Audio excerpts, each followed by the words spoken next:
So what are the perfect squares, and how can we apply the concept of perfect squares to quadratic expressions? Now let's consider this case.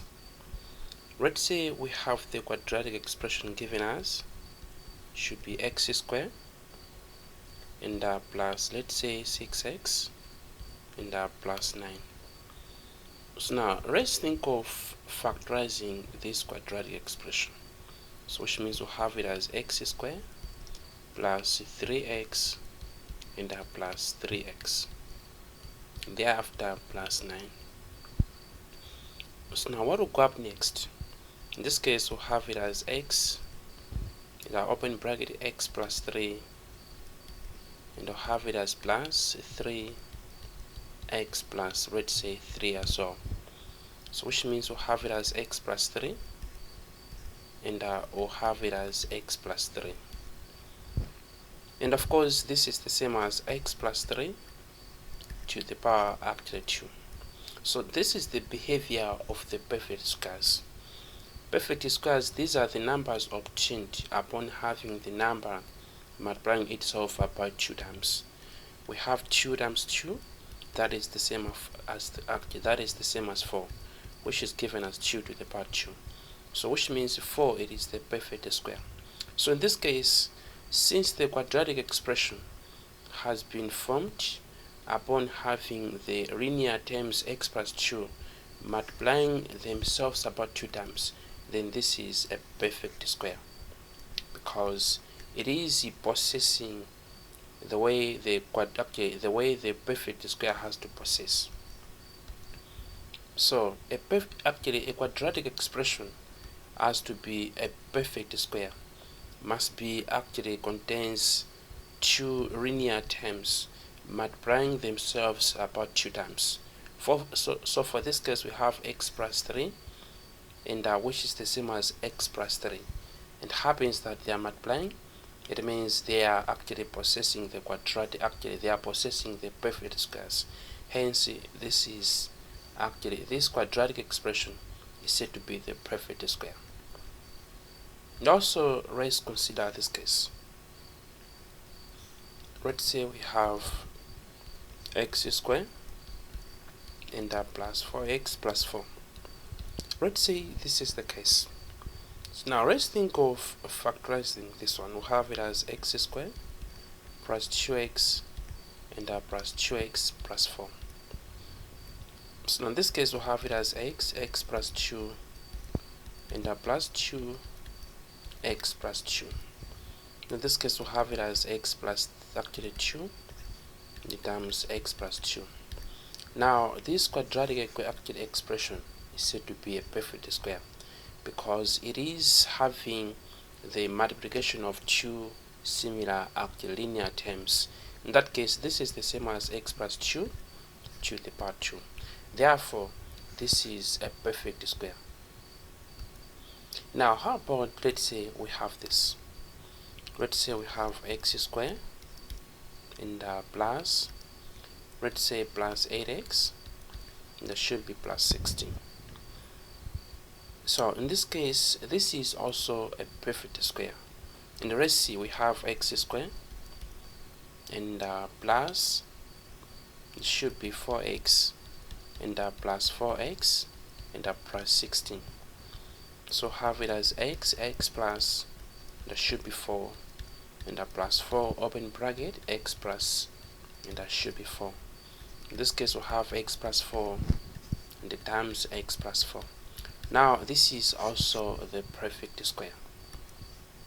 So now one of the properties of the perfect squares is that the discriminant is given as if the quadratic expression is said to be a perfect square. Let's say we have ax squared plus bx and plus c. If this quadratic expression is said to be a perfect square, the discriminant, which is b squared and then minus 4ac, is the same as hence we have it as b squared minus 4ac is equal to 0. That is one of the properties of the perfect squares. And let's see how best we should have to understand that one. Let's say we have x squared and that plus, let's say 4x and that plus 4. What is the discriminant of this actually quadratic expression? We have it as a is equal to 1, and the b is given as 4, and the c is given as 4 as well. Now for this case, we'll have the discriminant, which is b squared minus 4ac, like that. Now what is the b? We have it as 4. To the power 2, we have it as 16 minus 4 times a, well, that is 1, and the c, which is 4, like that. So in this case, we have it as 16 minus 16, that is given as and basically all perfect squares and that has got the discriminant and which is given as should be 0. So keep that in mind. Now let's say we have this actually quadratic expression. Let's say we have x squared and plus, let's say, 6x plus 9. Now in this case, this is also a perfect square. You should have to see that we have a being given as 1, and we have b which is given as, there should be 6, and we have c that is given as the positive 9. So now in this case, the discriminant will be given as b squared, that is 36, minus 4 times 1 times 9, which is 36 minus 36. That is basically 0. So that's one of the properties of the perfect squares. And let's say we have the quadratic expression and are given as x squared plus, let's say, 9x, let's say, plus m. Now given that this is actually a perfect square, find the value of m. So now one of the principles behind the perfect squares is that the discriminant is equal to 0. So in this case, we have a that is given as 1, and we have b that is given as 9, and we have the c that will be given as m. Now in this case, we have it as b squared minus 4ac is equal to 0, because that's how the actually perfect squares are. And the b is given as 9, to the power 2 we have it as 81 minus 4 times 1, and that is times m, which is equal to 0. Then 81 minus 4m, which is equal to 0. Then what will go up next? So in this case, we'll have it as negative 4m, and which is equal to negative 81. So in this case, we'll have m that will be equal to 81 divided by 4. So that is the value of actually m. And let's say we have, it should be, let's say we have x squared should be qx squared plus 4 actual x minus, let's say, 6. And assuming that this is a perfect square, find the value of q. So we're going to use the discriminant as well. We have the value of a, which is q, and we have b, which is given as 4, and the c is given as the negative 6. So using the discriminant, we'll have b squared minus 4ac is equal to 0, because this is a perfect square, hence the discriminant is given as 0. Now in this case, we'll have it as 16 minus 4q times negative 6, which is equal to 0. So now we have 16 plus, now should be 24q, which is equal to 0. So I have 24q, which is equal to negative 16. Then what will go up next? So now in this case, we'll have it as should be q is equal to negative 16 divided by 24, and of which further simplification will give us negative 2 divided by 3. So that is the value of q in that case. So please keep that in mind. Let's say we have the quadratic expression given as, let's say, x squared minus d, let's say, x plus, let's say, 2. Assuming that this is the actually perfect square, find the value of d. Now principle remains the same. We have A that is given as 1, and we have B that is given as negative D, and C is given as 2. Now in this case we have B squared minus 4AC, which is equal to 0. And what is the B? We have it as D, negative D. To the power 2 we have should be D squared, that is minus 4A, which is 1, in times C that is given as 2, which is equal to 0. We have D squared, and the minus should be 8 is equal to 0. We'll have D squared that is given as positive 8. So we'll have the square root both sides. Now in order to eliminate the power of actually D, so which means we'll have to introduce a square root both sides. That corresponds to have the two values of D. We have D being equal to negative square root of 8. Of course, using the sides, we'll have it as negative 2 square root of 2. And the R D is given as the positive square root of 8, which is the same as 2 square root of 2. So these are the solutions for D. And now let's see one of the typical applications of the discriminant. Let's say we have the quadratic expression ax squared plus bx plus c. Now this is a typical quadratic expression you should have to understand. Let's say we have this quadratic expression without the value of c. So now you can see that this particular quadratic expression is incomplete. What is missing here? It is the value of c. So now, what value must be added to this?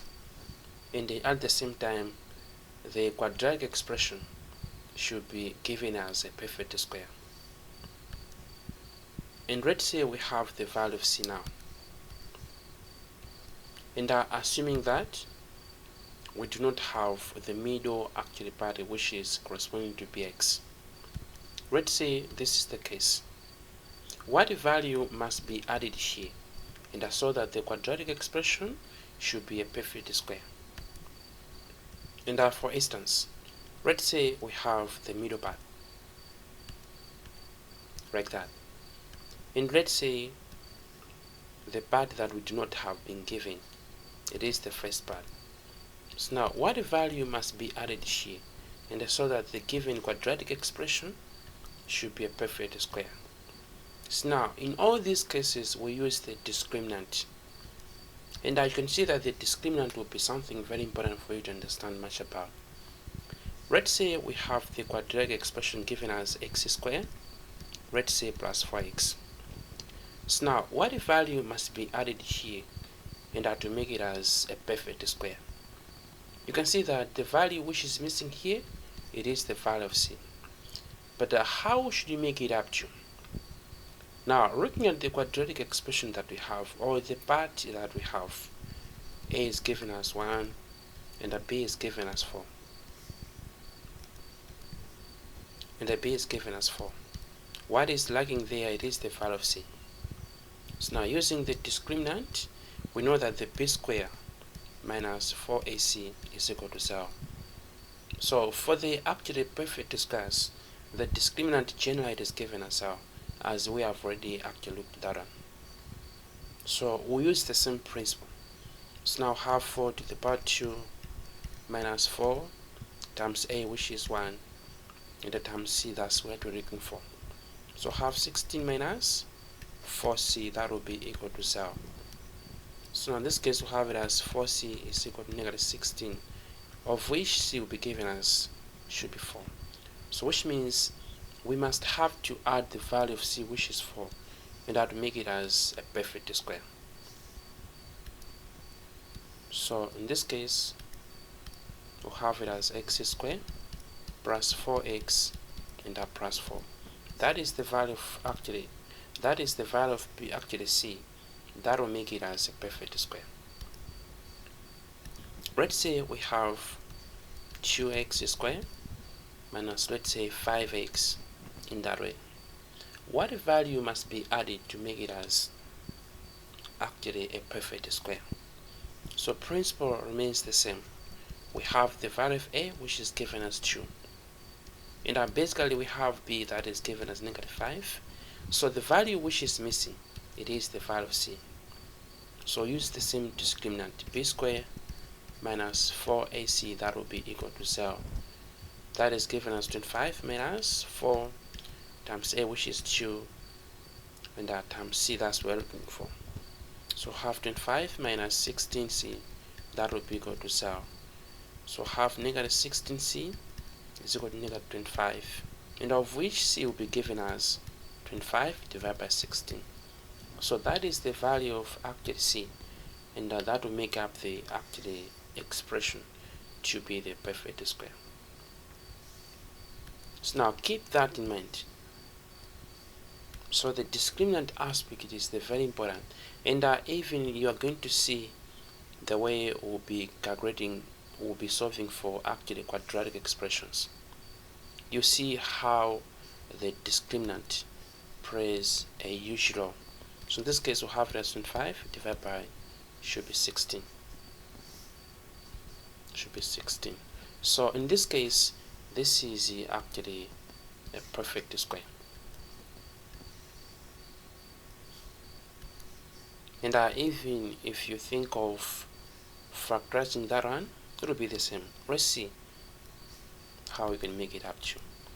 So first thing, you eliminate the actually denominator there. So which means we'll have to multiply everything by 16. And in that case, we'll have it as 2 times 16, that is 32x squared, and the minus 5 times 16, that is 80x, and plus 25. So try to factorize this. You see that it will possess the perfect square. So that's the principle behind. Let's say we have a 3x, should be 3x squared minus, let's say, 25. So what value must be added here in order to make it as a perfect square? As you can see, we have a being given as 3, and what we do not have it is the value of b, and we have c that is given as -25. Now using the discriminant, we have b squared minus 4ac, that is given as so now have it as b squared minus 4 times a, this is 3, and that times c, that is given as 25, and which is equal to 0. And by the way, we should have c as the positive. Now let's have a positive 25 here. So in that case, we'll have it as b squared and the minus, then I'll have 12 times 25, that is equal to 0. What is 12 times 25?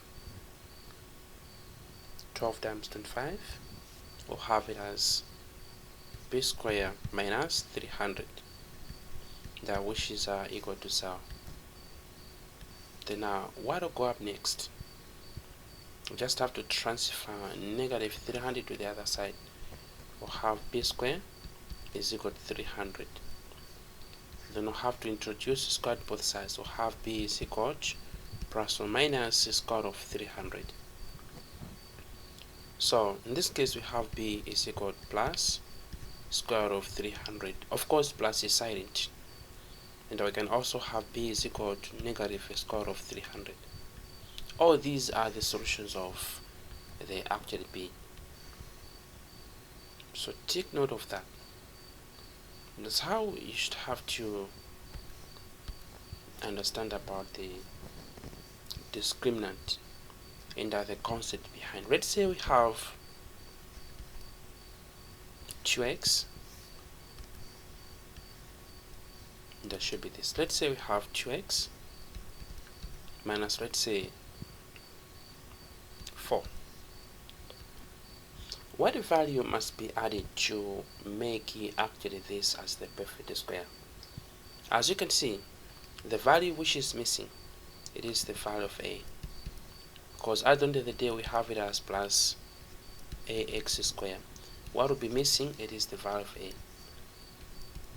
but we have the b that is given as 2 and c is given as thing that is actually a 4. So try to have everything there. So that's how we can be able to understand about the perfect squares and how to make the quadratic expression, and also how to make the quadratic expression should be, and also how to actually add a value which is missing and how to make the quadratic expression as the perfect squares using the discriminant. So keep that in mind, but don't forget to subscribe to my YouTube channel, and for you to be notified about every content that every content that I'll be creating. Thank you.